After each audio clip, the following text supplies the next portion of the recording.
이베레, 태어날 때부터 앞을 보지 못하는 사람에게 색깔을 어떻게 설명할 수 있을까요? 이 답이 흥미로운 이유는 태어날 때부터 앞을 보지 못한 분과 직접 대화에 이해했기 때문이니 끝까지 시청해주세요. 왜 모든 사람들을 위해 맛있는 약을 만들지 않을까요? 제 아들은 자폐증이 있습니다. 저는 자폐인들이 맛없는 약을 먹을 때 더 힘들어하는지 잘 모르겠지만 제 딸 멜리사도 약 먹는 걸 정말 싫어해서 저도 항상 이게 궁금했어요. 그런데 알고 보니 약이 맛이 없는 게 오히려 좋을 수도 있다고 하더라고요. 대부분의 약은 쓴맛이 납니다. 노발지나의 맛을 떠올려보면 정말 끔찍하죠. 이건 화학적인 문제이고 약 자체 때문입니다. 그런데 여기에는 우리의 몸에 관한 문제가 있습니다. 우리 몸은 독성이 있는 모든 것을 나쁘게 느끼도록 준비되어 있습니다. 그리고 약도 어느 정도 독성이 있죠. 우리 몸에 영향을 주는 거니까요. 그래서 우리가 약을 맛없게 느끼는 건 자연스러운 일입니다. 이야기를 더 복잡하게 만드는 건 아이들은 보통 약을 알약이 아니라 액체 형태로 먹는다는 점입니다. 왜냐하면 아이들에게는 약을 더 잘 나눠서 더 정확하고 구체적인 용량을 줘야 하기 때문입니다. 아이들은 몸집이 작아서 약의 효과가 훨씬 강하게 나타나거든요. 그래서 아이들은 약의 맛을 제대로 느끼게 됩니다. 그렇다면 왜 체리맛, 투티프루티맛, 딸기맛 같은 맛을 넣어서 맛있는 주스처럼 만들지 않을까요? 먼저 그들이 시도하는 것은 무엇일까요? 사실 인공적인 맛이 나는 약들이 많은데 그게 도움이 되는지 방해가 되는지 잘 모르겠어요. 왜냐하면 맛이 별로거든요. 그런데 만약 약이 정말 맛있다면 어떨까요? 약이 정말 환상적이라서 아이가 그 약통을 보고 와, 더 먹고 싶어.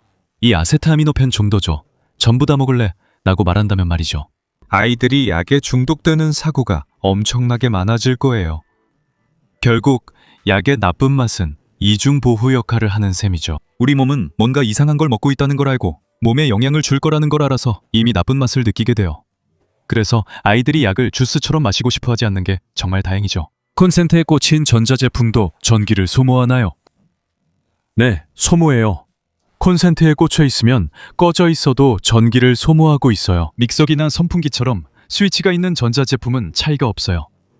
스위치로 전기가 완전히 차단되기 때문이에요. 하지만 전자제품 중에서 기계식이 아닌 버튼, 예를 들어 리모컨으로 켜는 것처럼 단순한 전자식 버튼을 누르는 경우에는 그런 것들은 전기를 소모하고 있어요.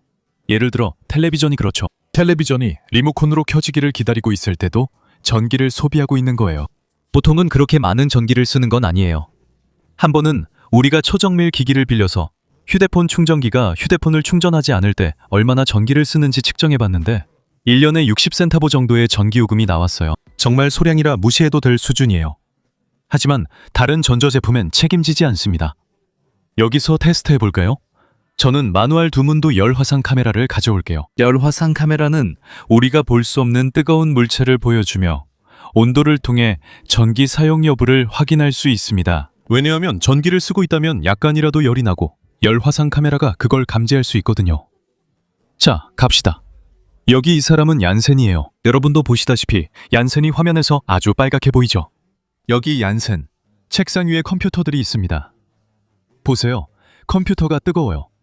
이 말은 전기를 많이 쓰고 있다는 뜻이죠. 여기 그래픽 카드용 어댑터도 아주 뜨겁습니다. 이 부분이 흥미로운데요. 이 배터리를 충전하는 전원 공급 장치도 뜨겁습니다. 뒤에 있는 멀티탭은 뜨겁지 않아 안전하며 전기를 소모하지 않습니다. 충전하지 않는 충전기들도 뜨겁지 않았습니다. 이제 충전 중인 충전기는 이미지에서 아주 빨갛게 보입니다. 이건 제 위에 있는 조명의 전원 공급 장치입니다. 보시다시피 아주 빨갛게 보이죠? 여기 아래에도 또 다른 조명의 전원 공급 장치가 있습니다. 이것도 빨갛게 보입니다. 다시 한번, 멀티탭은 차갑습니다. 없어요. 여기 뒤에 빨갛게 보이는 게 있는데 제가 생각하지 못했던 건 디머입니다. 이건 위에 있는 조명을 조절하는 작은 다이얼이에요. 그런데 그 안에는 아마 저항이 들어있을 거예요. 그래서 그 저항이 뜨거워지는 거죠. 샤워기 저항이나 일반 저항처럼요. 그리고 이 주변을 보면 벽 전체가 뜨거워진 걸 알 수 있어요. 다 뜨거워졌죠? 그래서 이건 에너지를 많이 소모하는 거고 꽤 많은 에너지를 쓰는 거예요. 이 전구들은 여기 뒤쪽이 뜨거워져요. 뒤가 꽤 뜨거운 걸 볼 수 있고 그 외에는 특별히 놀랄 만한 건 없어요. 에너지를 소모하면 뜨거워지고 소모하지 않으면 뜨거워지지 않아요. 이베레, 달이 멀리 있는데 우리가 달을 어떻게 볼 수 있나요? 제가 이베르에게 질문을 부탁하거나 답변을 하면 항상 이런 식의 질문이 와요. 마치 우리의 눈에 시야의 한계가 있어서 일정 거리 이상은 볼 수 없는 것처럼요. 같은 질문이 또 왔네요. 맨눈으로 볼 수 있는 최대 거리가 기록된 적 있나요? 우리 눈에는 한계가 없어요. 우리는 어떤 거리든 있는 것을 볼 수 있어요. 문제는 이거예요. 그 물체에서 나온 빛이 우리 눈에 도달해서 우리가 볼 수 있을 정도가 되느냐는 거죠. 우리에게 충분한 양의 빛이 도달해서 우리가 볼 수 있을까요? 가끔은 그렇죠. 대부분의 별들은 태양이나 달, 그 밖의 것들보다 훨씬 더 멀리 있어요. 그런데도 우리는 볼 수 있죠. 왜냐하면 그 빛이 멀리서 여기까지 여전히 강하게 도달하기 때문이에요. 가장 멀리 있는 별은 무엇일까요? 지구에서 맨눈으로 볼 수 있는 가장 먼 것은 무엇일까요? 이 기록은 실제로 기네스북에도 올라 있습니다. 봐요. 삼각형자리 은하는 시력이 좋은 관찰자라면 볼 수 있어요. 이 은하는 우리 은하의 절반 정도 크기이고 지구에서 약 300만 광년 떨어진 곳에 위치해 있습니다. 그러니까 삼각형자리 은하를 볼 때 당신은 300만 년 전에 그곳에서 나온 빛을 보고 있는 거예요. 그러니까 맞아요. 우리 눈으로도 정말 멀리 볼 수 있는 거죠. 이베레, 전봇대 전선에 어떻게 풀이 자라는 거예요? 한 번도 본 적 없어요. 여기 와서 같이 봐요. 여기, 내 바로 위 전선에 있어요. 이 식물은 틸란시아라고 불리거나 숲의 작은 넥타이라고도 해요. 이건 작은 브로멜리아예요. 여기 가지 하나를 가져왔는데 그 위에 붙어 있어요. 이 식물은 다른 식물 위에서 자라지만 그 식물에서 영양분을 빼앗지는 않아요. 그러니까 기생식물이 아니에요. 이 식물은 우리가 말하는 착생식물이에요. 재미있는 점은 이 식물이 꼭 다른 식물 위에서만 자라는 게 아니라 사실상 거의 모든 것 위에서 자랄 수 있다는 거예요. 담장, 돌, 전봇대 전선 위에서도 자랄 수 있어요. 여러분은 흙이 없는데 어디서 영양분을 얻지? 어떻게 가능한 거지? 라고 생각할 수도 있겠죠. 이 식물의 잎 자체가 공기 중에서 모든 것을 흡수할 수 있어요. 물, 산소, 심지어 무기염류까지요. 그리고 당연히 광합성도 하죠. 이 식물은 햇빛의 도움을 받아 공기 중에 이산화탄소를 흡수해요. 이렇게 해서 점점 더 많은 물질을 얻고 이런 식으로 탄소를 흡수하게 되는 거죠. 혹시 누가 이 식물이 전봇대 전선에서 감전되지 않는 이유를 물을 수 있겠네요. 새들이 전선에 앉아도 감전되지 않는 것과 같은 이유입니다. 왜냐하면 식물도 새들도 동시에 두 개의 전선을 만지지 않기 때문이에요. 감전을 당하려면 두 전선을 동시에 만져서 회로를 완성해야 하거든요. 한 전선을 만지면서 동시에 땅을 만지면 전선과 땅 사이를 연결하게 되어 감전됩니다. 멤버분의 추가 질문이 있습니다. 이 영상에는 여러 질문이 있으니 기록 차원에서 말씀드립니다. 매뉴얼 두문두 멤버가 되면 영상을 먼저 볼 수 있고 이베레 리스폰지에서 최소 1개 질문에 답변해드립니다. 하지만 결국 더 많은 질문에 답하게 됩니다. 저희는 매뉴얼 두문두 멤버십 비용을 유튜브에서 최저금액으로 책정했습니다. 괜찮으신가요? 이번에는 헤나투 마리스칼님의 질문입니다. 이베레, 저는 매뉴얼 두문두의 비하인드 스토리가 궁금해요. 어떤 영상들은 며칠이나 몇 주씩 제작된다고 하셨잖아요. 그럼 여러분은 동시에 여러 콘텐츠를 제작해야 하는 건가요? 채널의 업로드 주기를 유지하기 위해 미리 만들어둔 영상들이 있나요? 네, 있습니다. 지금 촬영 중이지만 이미 한 달치 분량의 완성된 긴 영상이 쌓여 있는 것 같아요. 그래서 저희는 바로 업로드할 수 있는 영상이 8개 정도 준비되어 있고 동시에 제작 중인 영상들도 여러 개 있습니다. 오늘은 3월 17일이고 지금 여러분이 보고 있는 이 이베레 리스폰지를 위해 제가 자료 조사를 하고 있는 날입니다. 저희가 동시에 몇 개의 긴 영상을 제작하고 있는지 한번 볼게요. 쇼츠나 인스타그램에 올라가는 짧은 영상들은 제외하고 10분이 넘는 긴 가로 영상들만 세어볼게요. 9,000개가 넘는 레고 조각으로 타이타닉의 역사를 이야기하는 영상입니다. 망원경으로 태양 흑점을 관찰하기, 샘디 프린터로 만든 거대한 팽이, 드론처럼 나는 작은 공, 옥수수 전분 슬라이미를 걷기, 옛날 카메라를 디지털 카메라로 바꿔주는 장비, 그리고 에어로겔 등입니다. 줄리아가 홀로그램 초콜릿을 만들고 있습니다. 여기 영상이 너무 많아 셀 수 없습니다. 이 변기는 반으로 잘라 내부의 물리학 작동 원리를 보여줄 겁니다. 2개를 더 깜빡했네요. 멘탈 챌린지 영상이 하나 있고 이건 프리즘 영상이에요. 우리가 거꾸로 보이게 하려고 만들던 안경인데 결국 영상에서는 사용하지 않을 것 같아요. 그리고 이 테스트는 고기와 딸기를 레진에 넣어서 나중에 다른 것들로도 해보려고 하고 있어요. 이제 10개는 확실히 넘었어요. 하파엘이 질문했는데 여러분은 수년간 몇 테라바이트의 영상을 보관하나요? 원본 영상도 저장하나요? 혹시 원본이 뭔지 모르는 분들을 위해 설명드리자면 우리가 영상을 촬영할 때 실제로 보여지는 것보다 훨씬 더 많은 분량을 촬영합니다. 그래서 가끔은 같은 장면을 여러 번 촬영하기도 하고 제가 대사를 실수하기도 하는데 이런 것들은 영상에 들어가지 않습니다. 선택과 편집을 거쳐서 영상에 들어가는 건 가장 좋은 부분들만 들어갑니다. 때로는 15분짜리 영상을 위해 20시간 분량을 촬영하기도 하죠. 이게 바로 원본이고 여러분이 촬영한 모든 영상이 원본입니다. 그리고 맞아요. 저희는 2012년부터 원본 영상을 모두 보관하고 있습니다. 거의 모든 원본이 다 있고 이게 정말 많은 공간을 차지합니다. 오늘 한번 확인해 봤는데 저희가 가지고 있는 원본 영상만 170TB에 달합니다. 처음엔 3TB 하드디스크에 저장했는데 어느새 저장용 하드가 8개나 됐어요. 백업과 복사본도 따로 보관했죠. 그래서 총 16개의 하드디스크가 있었는데 이 하드들이 가끔씩 문제가 생기기 시작했어요. 어느 날은 하나가 고장나서 안에 있던 걸 다 잃어버리기도 했죠. 다시 복사해야 했고 새 하드도 사야 했어요. 요즘은 모든 걸 클라우드에 저장하고 컴퓨터나 인터넷에도 저장하죠. 사실 그 컴퓨터가 어디에 있는지도 잘 몰라요. 그래도 누구나 이런 파일에 접근하기 훨씬 쉬워졌고 하드디스크에 저장하는 것보다 훨씬 더 안전하다고 생각해요. 우주에는 위나 아래가 없는데 어떻게 북쪽과 남쪽을 정한 걸까요? 북쪽이 위에 있다는 것도 사실 일종의 약속일 뿐이에요. 위라는 개념은 없고 지구본이 그렇게 만들어진 것뿐이에요. 실제로 위아래는 없는데 왜 지구본에선 북쪽이 위일까요? 유럽 사람들이 복잡한 지도를 만들기 시작했기 때문이에요. 북쪽이 위에 있으면 유럽을 보기 더 쉽거든요. 남반구에 사는 우리 입장에서는 지구본을 거꾸로 두는 게 더 쉬울 수도 있겠죠. 호주, 뉴질랜드, 칠레, 아르헨티나, 우루과이에 사는 사람들에게는 분명히 그럴 거예요. Seria melhor se tivesse globo de ponta cabeça. 사실 매뉴얼 두문도에서 거꾸로 된 지구본을 출시하는 게 괜찮지 않을까요? 여러분은 어떻게 생각하세요? 진심으로 묻는 거니까 댓글로 의견 남겨주세요. 이제 시작하겠습니다. 여기는 매뉴얼 문도이며 끝까지 자세히 설명하는 걸 좋아합니다.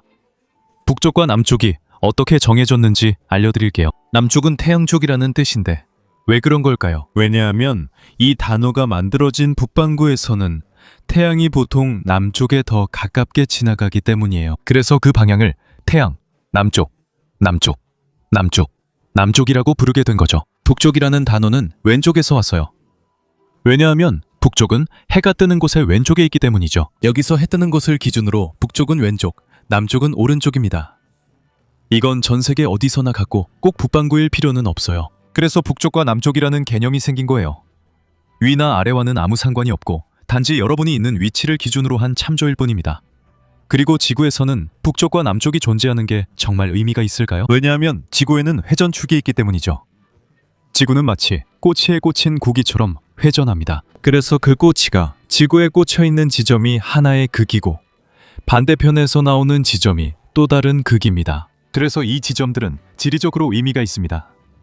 그리고 우리가 이 지점에 붙인 이름이 북쪽과 남쪽입니다. 이베레, 이번 세기에 저 같은 평범한 사람이 우주여행을 할 확률이 얼마나 될까요?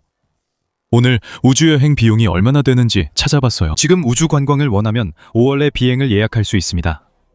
비용을 살펴볼까요? 비행은 두 가지가 있는데 가장 일반적인 것은 준궤도 비행입니다. 이게 무슨 뜻일까요? 로켓을 타고 우주까지 갔다가 다시 내려오는 거예요. 지구를 한 바퀴 도는 것도 아니고 궤도에 진입하는 것도 아닙니다. 어느 순간에는 몸이 떠 있는 듯한 무중력 상태를 느끼게 되지만 그게 계속되는 건 아닙니다. 국제우주정거장에 머무는 우주인들과는 다릅니다. 그들은 지구 주위를 계속 돌고 있기 때문이죠. 그래서 중력의 느낌을 완전히 잃게 되는 겁니다. 자, 그럼 이제 준궤도 비행은 얼마일까요? 버진 갤럭틱은 60만 달러이고 블루 오리진은 조금 더 저렴해서 45만 달러입니다. 이건 우리 같은 평범한 사람들에게는 완전히 감당할 수 없는 금액이죠. 그렇지 않나요? 하지만 실제로 하늘사가 있긴 해요. 아니, 저렴하다고 말할 수는 없지만 그 회사는 국제우주정거장까지 여행을 보내줍니다. 그 여행은 10일 동안 진행되고 그곳에서 일정 기간 머물러야 하죠. 그 비용이 무려 7천만 달러. 아니면 수조 원쯤 되는 거죠. 알겠어요. 오늘날에는 사실상 불가능한 일이지만 이 가격은 시간이 지나면서 점점 내려갈 거예요.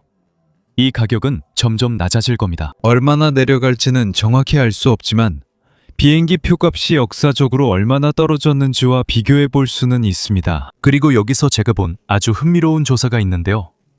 어떤 분들이 미국에서 로스앤젤레스에서 보스턴까지 80년 동안의 항공권 가격에 대한 연구를 했어요. 꽤 긴 여행이죠. 로스앤젤레스는 여기에 태평양 쪽에 있고 보스턴은 완전히 반대편 뉴욕 근처 대서양 쪽에 있습니다. 이 비행은 미국 전체를 가로지르는 것이어서 감이 오실 거예요. 1941년 N 12번이나 멈춰야 했어요. 그 당시 가격은 인플레이션을 반영해서 계산하면 한 번 비행에 $4,400였어요. 1978년 제가 태어나기 조금 전에는 정차 횟수가 5번이었죠. 그래서 중간에 5번이나 멈춰야 했고 가격도 엄청 내려가서 $915였어요. 2024년에는 이 비행을 5시간 만에 할 수 있고 $120를 찾을 수도 있어요. 그래서 80년 동안 비행기 표값이 대략 40배 정도 떨어졌어요. 가격을 80으로 나눌 수 있죠. 만약 우주로 가는 티켓에도 똑같은 일이 일어난다면 결국 우주로 가는 티켓도 이렇게 될 거예요. 1만 $1,000로 한 세기 동안 오늘날 환율로 따지면 약 6만 헤알 정도가 됩니다. 아직도 매우 비싸고 아직 모든 사람을 위한 것은 아니지만 이렇게 말할 수 있죠. 차 한 대를 팔면 우주에 갈 수 있습니다. 이베레, 왜 인간은 어떤 종류의 냄새에 대해 혐오감을 느끼나요? 우리가 양맛을 싫어하는 것과 같은 이유입니다. 우리 몸의 경고 신호죠. 자연에서는 그렇습니다. 당신이 썩은 고기를 보거나 똥을 보거나 토를 볼 때 이런 모든 것들은 냄새도 아주 고약하고 시각적으로도 혐오스럽습니다. 그곳에 뭔가 잘못된 것이 있을 수 있다는 신호입니다. 썩은 고기를 먹지 말라는 것이고 똥을 먹지 말라는 것이고 토에 가까이 가지 말라는 뜻이죠. 누군가가 토를 했다면 거기에 독이 있을 수도 있다는 뜻입니다. 어쩌면 당신도 토하는 게 나을 수도 있죠. 사실 그래서 토 냄새를 맡으면 토하고 싶은 충동이 드는 겁니다. 그 그룹에서 누군가 토했다면 모두가 토하는 게 나았을 거예요. 당신도 같은 음식을 먹었을 가능성이 높으니까요. 요약하면 몸이 이렇게 말하는 겁니다. 도망쳐 비노, 이건 함정이야. 7살 마누엘라가 질문했어요. 이베르, 치즈가 발냄새가 나는 건가요? 아니면 발냄새가 치즈 냄새가 나는 건가요? 그래요, 치즈도 있고 정말로 우리가 어디서 선을 그어야 할지 헷갈릴 정도로 발냄새도 있죠. 그렇지 않나요? 발에는 죽은 피부를 먹는 박테리아가 있고 보통 습해서 곰팡이나 박테리아가 자라기 좋은 환경이에요. 우리가 하루 종일 신발을 신고 있으니까 결국 그 박테리아들이 아주 독특한 냄새를 내게 되죠. 우리가 그걸 최애라고 부릅니다. 몇몇 치즈에서도 비슷한 일이 일어나요. 거기에도 박테리아가 있어서 거의 똑같은 냄새를 내거든요. 하지만 이건 그냥 우연일 뿐이에요. 이건 누군가가 멀쩡하고 냄새도 없는 치즈를 가져다가 의심스러운 발에 문질러서 박테리아가 치즈로 옮겨갔다는 뜻이 아니에요. 하지만 뭐가 먼저였냐고 묻는다면 발냄새가 이길 거예요. 왜냐하면 결국 우리가 치즈를 만들기 훨씬 전부터 발냄새는 있었으니까요. 사료에는 스컹크처럼 냄새나는 분비물을 뿜나요? 사료에는 바로 이 동물이에요. 알겠죠? 많은 사람들이 이 동물을 스컹크 또는 피에다지에서 스컹크라 부르지만 가끔 여우라고도 했어요. 이 동물은 만지거나 가까이 가면 냄새가 심해서 추천하지 않아요. 여기 마누알 두문두에서 우리가 있는 곳은 사료애가 거의 들끓어요. 오늘 우리는 오피시나 도스푼두스 위에 한 마리가 살고 있다는 걸 알게 됐어요. 그래서 그 동물을 아주 짧게 찍은 영상을 만들었어요. 잘 보일지 모르겠지만 저기 지붕 위를 걷고 있어요. 우리 집에는 사료애스와 관련된 슬픈 이야기가 있어요. 마리가 산자부티와 기니피그 2마리씩 모두 그들이 먹어버렸어요. 그래도 저는 그들이 불쌍해요. 여기저기 다친 사료애스를 종종 보는데 개와 싸우면 항상 지거든요. 사료애스만의 특징 중 하나는 뱀에 물려도 잘 버틴다는 점이에요. 자라라카가 사료애를 물어도 아무 일도 일어나지 않아요. 또 재미있는 점은 사료애는 새끼를 배 안에 넣고 다닌다는 거예요. 왜냐하면 사료애는 유대류거든요. 사료애는 캥거루, 즉 캥거루와 친척이에요. 하지만 사료애는 스컹크가 아니에요. 스컹크는 완전히 다른 동물이에요. 우리가 보통 스컹크라고 하는 동물은 칸감바, 자리타타카, 냄새나는 족제비 또는 조릴료라고도 불려요. 이 동물은 브라질에도 있어요. 이 동물은 귀엽고 사료애보다는 예쁘지만 사료애보다 족제비, 수달, 아리라냐와 더 가까운 동물이에요. 그리고 맞아요. 이 동물은 방어할 때 항문 근처에서 엄청 강력한 냄새를 분사해요. 일종의 슈퍼 강력한 방귀 같은 거죠. 이 동물은 일종의 스프레이를 가지고 있어서 약 3m 거리까지 엄청나게 악취나는 기름을 뿌릴 수 있어요. 이 기름에는 유황이 들어있어서 정말 냄새가 심해요. 그래서 우리가 조심해야 할, 우리에게 악취나는 폭탄을 쏠 수 있는 동물은 사료애가 아니라 칸감바예요. 아직도 우주왕복선이 발사되고 있어요. 이 우주왕복선이 뭔지 그리고 왜 역대 가장 멋진 우주선 중 하나인지 알아봅시다. 바로 이거예요. 일종의 뚱뚱한 비행기처럼 생겼죠. 이 우주선은 여러 개의 로켓을 등에 업고 이륙했고 그 로켓들이 이 비행기, 이 우주선에서 분리되어 나갔어요. 그리고 우주에 도착하면 아주 무거운 화물을 실어 나를 수 있었어요. 사실상 버스와 트럭의 이야기였죠. 넓고 멋진 우주선일 뿐만 아니라 실제 비행기처럼 지구로 돌아와 착륙할 수도 있었어요. 우주왕복선의 착륙은 역사적이었고 정말 아름다웠어요. 그리고 이 우주선을 다시 재사용할 수 있어서 또 다른 임무에 보낼 수 있었죠. 정말 대단했어요. 이 나사 프로그램은 30년 동안 지속됐지만 중단됐어요. 첫 번째 이유는 돈 때문이었죠. 한번 발사하는데 대략 4억 5천만 달러가 들었어요. 정말 비쌌죠. 그리고 우주선이 돌아왔을 때 바로 다시 보낼 수 있는 게 아니었어요. 엄청난 점검을 해야 했고 많은 부품을 교체해야 했죠. 정말 복잡했어요. 그런데 두 번째 이유는 더 심각했는데 바로 안전이었습니다. 우주왕복선에서 두 번 큰 사고가 있었어요. 첫 번째는 1986년 챌린저호입니다. 챌린저호가 발사됐습니다. 우주왕복선 발사 당시 많은 사람들이 모였고 대규모 TV 중계와 취재가 있었습니다. 그리고 챌린저호가 상승하고 있을 때 아직 땅에서도 볼 수 있었는데 공중에서 폭발해버렸고 탑승해 있던 모든 사람들이 목숨을 잃었어요. 두 번째 사고는 2003년에 컬럼비아호에서 일어났습니다. 컬럼비아호가 지구로 내려오고 있을 때 역시 폭발해서 산산조각이 났고 7명이 목숨을 잃었습니다. 총 14명이 우주왕복선 사고로 사망했습니다. 2004년 미국 정부는 우주선 퇴역을 결정했지만 운항은 계속돼 2011년 아틀란티스호가 마지막 비행을 했습니다. 참고로 몇 년 전에 저는 플로리다에 있는 케네디 우주센터에 나사를 방문한 적이 있습니다. 거기에는 일종의 영화관 같은 곳이 있는데 그곳에서 우주왕복선의 모든 역사를 들려주는 체험이 있습니다. 그들이 우주왕복선을 어떻게 만들었고 어떤 임무가 있었는지 이야기합니다. 영화 마지막에는 우주왕복선이 옆에서 등장해 화면 중앙에 멈춥니다. 그 우주선이 화면 한가운데 약간 대각선으로 옆모습으로 멈추는 순간 스크린이 열리면서 뒤쪽이 드러납니다. 정확히 같은 위치, 같은 크기로 실제 아틀란티스 우주왕복선이 있습니다. 마치 우주왕복선이 눈앞에 실체화되는 것 같았어요. 제가 본 것 중에 가장 기발한 장면 중 하나였죠. 살아있는 동안 생명체가 어떻게 썩지 않는 걸까요? 그래요. 썩지 않는다고 말하는 건 좀 과장이죠. 아까 그 치즈 이야기처럼 사실 조금은 썩는다는 걸 알잖아요. 하지만 우리가 썩지 않는 건 몸이 계속 이를 막기 위해 싸우기 때문이에요. 우리가 죽었을 때와 달리 썩지 않도록 여러 메커니즘이 작동하죠. 우선 세포들은 항상 스스로를 복구하고 있어요. 만약 어디가 다치면 바로 가서 고쳐주죠. 우리는 백혈구 같은 방어 체계를 가지고 있어서 우리 몸에 들어오는 어떤 바이러스나 박테리아와도 싸울 수 있어요. 우리의 혈액은 세포에 영양분을 공급하고 남은 노폐물을 제거하면서 순환합니다.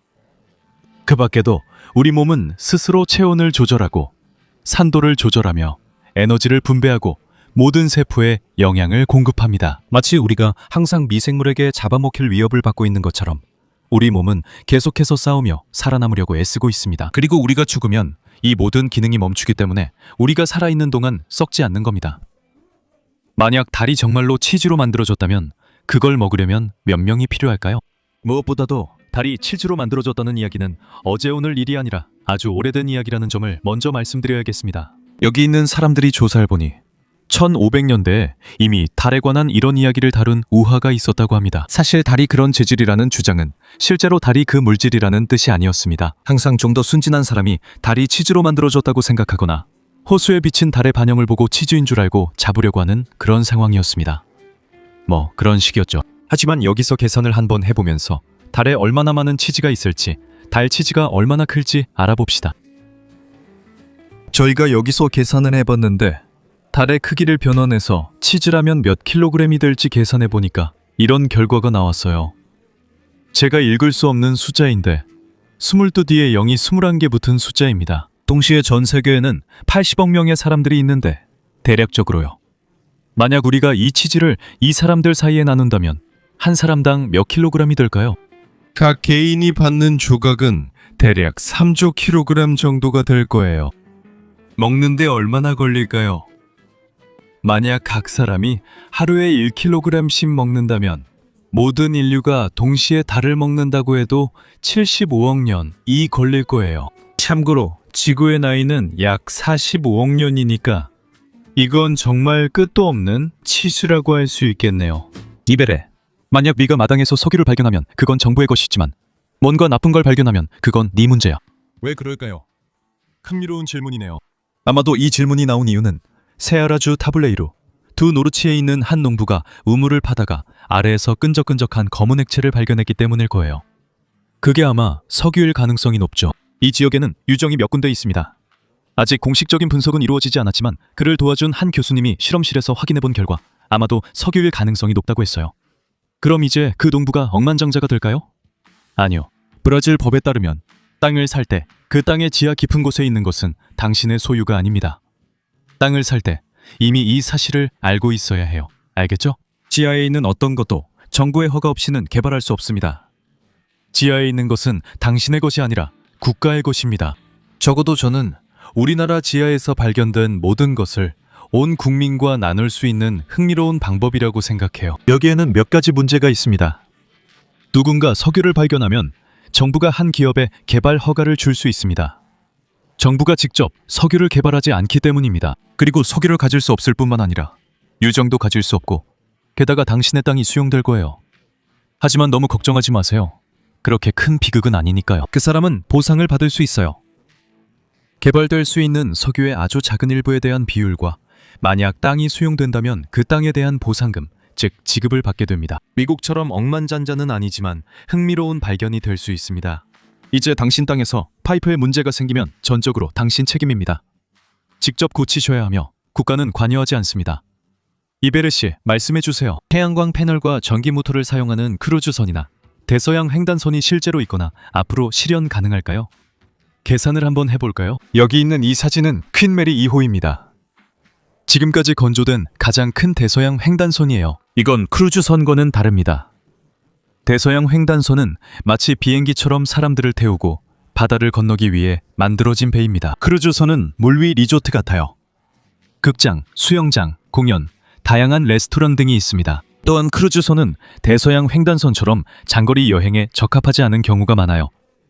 이제 퀸메리 2호의 엔진을 살펴봅시다. 여기에는 15만 9천 마력의 엔진이 있습니다.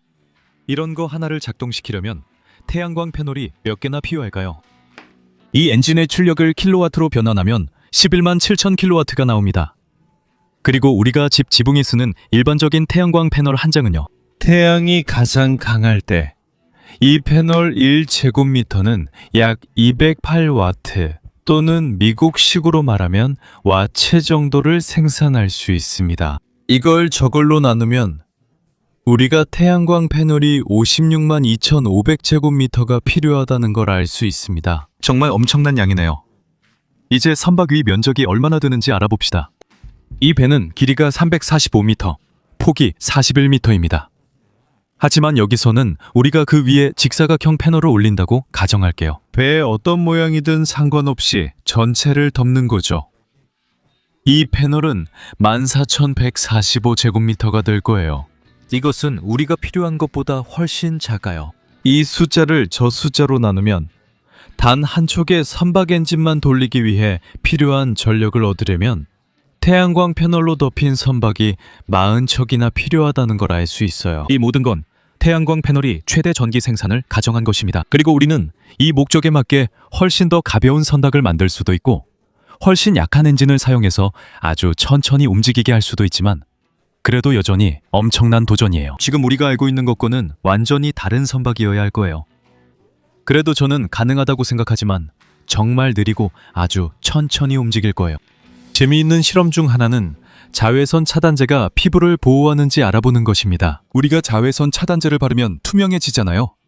그렇다면 자외선 차단제 대신 투명한 옷을 입어도 똑같지 않을까요? 당신에게는 투명하니까요. 우리는 햇빛을 하얗게 보지만 사실 햇빛은 무지개의 모든 색이 섞인 거예요. 모든 색이 섞이면 하얗게 보이죠. 하지만 우리가 볼 수 없는 바른 색들도 여기까지 도달하고 있어요. 만약 우리가 초능력이 있어서 무지개를 본다면 빨간색 다음에 또 다른 빛을 볼 수 있을 거예요. 그게 바로 적외선인데 우리 피부에 진짜 해로운 건 적외선도 우리가 볼 수 있는 빛도 아니라 자외선이에요. 그리고 자외선 차단제는 가시광선에는 투명해요. 자외선 차단제를 통해서 볼 수 있지만 자외선에는 투명하지 않아요. 자외선 차단제의 종류에 따라 자외선이 닿았을 때 흡수되어 열로 변하거나 반사될 수 있지만 통과하지는 않아요. 그러니까 만약 당신이 어떤 동물이라면, 자외선을 볼 수 있는 동물이라면 자외선 차단제를 바르는 순간 얼굴 전체가 아주 뚜렷하게 보이는 어떤 것으로 뒤덮인 걸 볼 수 있을 거예요. 저희가 마누엘 두문도에서 자외선 차단제를 바르고 자외선을 많이 내는 블랙라이트의 얼굴을 가까이 대는 실험을 했더니 얼굴에 뭔가 있다는 걸 확실히 알 수 있었어요. 만약 지금 태양이 사라진다면 우리는 먼저 빛이 없어지는 걸 느낄까요? 아니면 태양의 중력이 사라지는 걸 느낄까요? 사실 지금 태양이 사라진다고 해도 둘 중 어느 것도 바로 느끼지 못할 거예요. 빛은 진공 상태에서 여행할 때 초당 30만 킬로미터라는 엄청나게 빠른 속도를 가지고 있어요. 하지만 지구에서 태양까지의 거리는 약 1억 5천만 킬로미터로 엄청나게 멀어요. 이 말은 빛이 태양에서 출발해서 우리에게 도달하는데 8분 20초가 걸린다는 뜻이에요. 그러니까 만약 태양이 사라진다면 지구는 8분 20초 후에 어두워질 거예요. 그런데 중력은 어떻게 될까요? 중력도 빛과 같은 순간에 사라질 거예요. 왜냐하면 중력도 빛의 속도로 이동하거든요. 중력이 우리가 볼 수 있는 것도 아니고 이렇게 꺼내서 느낄 수 있는 것도 아니라서 이런 걸 상상하는 게 이상하게 느껴질 수 있다는 건 알아요. 하지만 이건 과학적으로 아주 잘 증명되어 있어요. 사실 이게 알베르트 아인슈타인의 상대성 이론의 핵심 아이디어 중 하나예요. 왜 새로운 산들이 생기지 않을까요? 우리 지구를 겉에서 보면 아주 단단한 구처럼 보이지만 사실 꼭 그렇지는 않아요. 단단한 부분은 지구를 둘러싸고 있는 아주 얇은 껍질뿐이에요.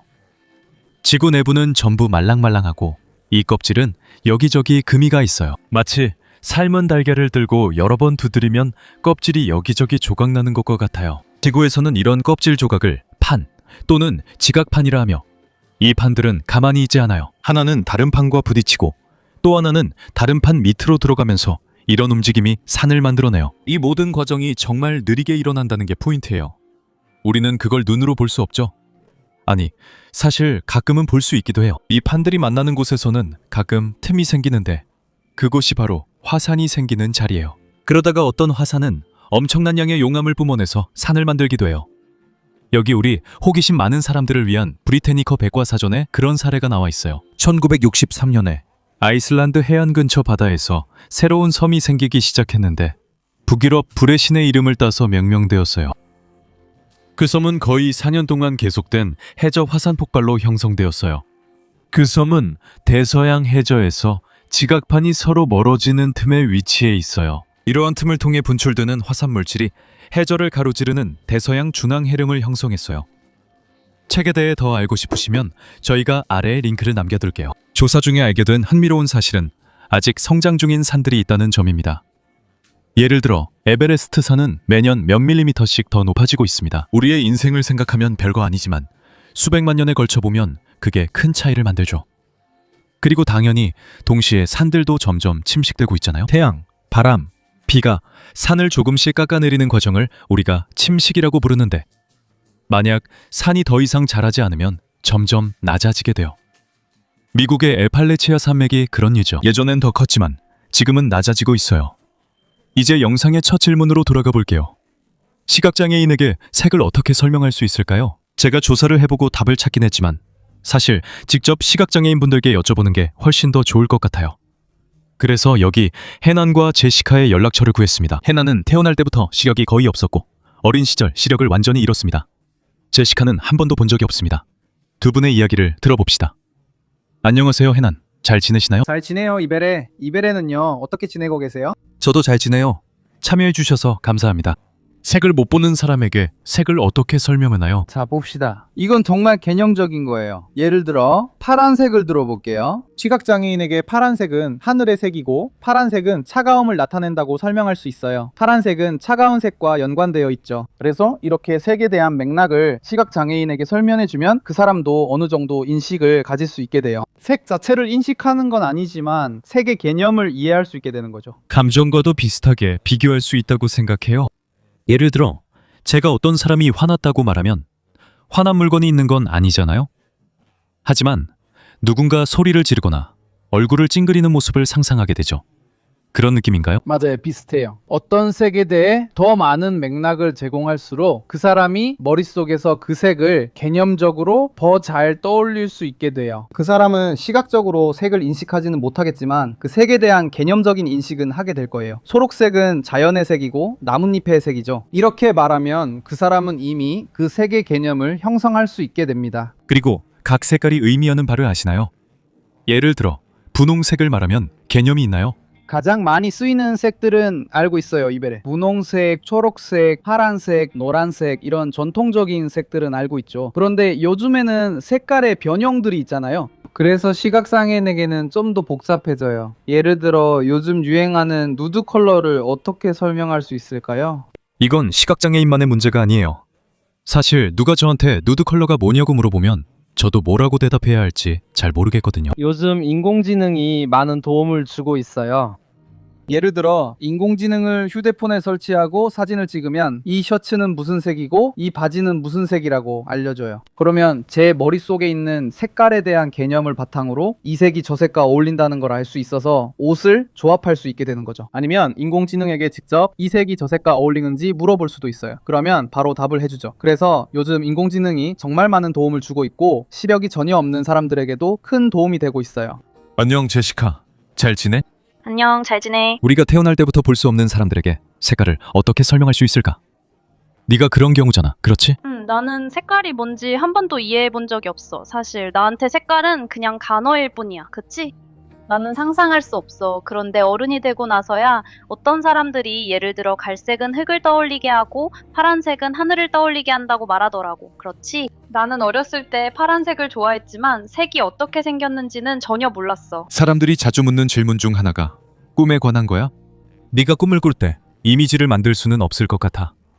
그렇다면 정확히 무엇을 꿈꾸는 거야? 꿈도 마찬가지야. 나는 소리와 내가 만질 수 있는 것들이 있고 내가 모르는 것들은 상상해. 하지만 촉각으로 상상하는 거지. 예를 들어 내가 볼 수 없는 큰 동물, 예를 들면 사자 같은 거야. 나는 사자를 만질 수는 없지만 내 머릿속으로 상상할 수 있어. 하지만 내 머릿속에 떠오르는 건 털의 느낌, 크기 같은 거야. 그래서 내가 꿈을 꿀 때도 나는 듣고 촉감으로 느끼면서 사물을 인식해. 그리고 지금까지의 경험으로 볼 때 네가 어떤 색을 들었을 때 항상 뭔가와 연관지을 수 있어? 예를 들어 내가 오렌지라고 말하면 그걸 뭐랑 연관지어? 나는 오렌지가 떠올라. 내가 예시를 좀 별로로 든 것 같지? 왜냐면 내가 장미라고 하면 너는 장미를 떠올릴 거고 내가 호박이라고 하면 호박을 떠올릴 거고 아무튼 빨간색은 예를 들어 사람들이 나한테 정말 잘 어울리는 색이라고 해. 내 피부톤이랑 내 분위기랑 잘 맞는다고 하더라고. 불도 생각나고 열정도 생각나고 피도 생각나지만 나는 좋은 것들에 더 많이 연관 짓는 걸 좋아해. 우리한테도 딱 그런 것 같아. 제시카 정말 고마워. 이제 설명이 됐네. 이 영상 좋아요 받을 만하지 않아?